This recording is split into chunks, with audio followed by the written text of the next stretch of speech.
நாட்டு சாங் வந்து that song is அந்த சாங் வந்து it's a fun song. But is it an Oscar winning song அப்படின்ற போது அவங்களுக்கு அங்கே அது புதுசாக இருந்திருக்கு. இவருக்கு அது புதுசாகவே இருந்திருக்குமான்னு எனக்கு தெரியல. ஸோ இட்ஸ் லைக் அதான் நீ இவ்வளோ வருஷமும் பண்ணின உழைப்பும் நீ இவ்வளோ வருஷமும் வந்து you're just like throwing it to the universe or whatever it is. It's coming back அதெல்லாம் சேர்ந்து ஏதோ ஒரு வழியில் சம் ஃபார்ம் ஆகுது. Yes, definitely I believe that. So அந்த அண்டர்ஸ்டாண்டிங் இருக்கும்போது you'll get a freedom. You don't have to be take anything serious or something. Be sincere to it, but don't be serious to this. That I think that's what is the whole key of it. நீங்க இந்த bison நம்ம பேசும்போது இதை நீங்க sports ஃபிலிமா பார்த்தீங்களா? Sports ஃபிலிமாக பார்க்குற தாண்டி ஒரு லைஃபாக பார்த்தேன். மாரி செல்வராஜ் தான் பைசன். அது த்ரூவோட ஃபார்மில் வந்திருக்கு. His thought process, ideologies, how he feels about himself.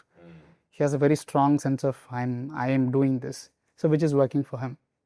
My ideology is completely different. I am a person who surrenders.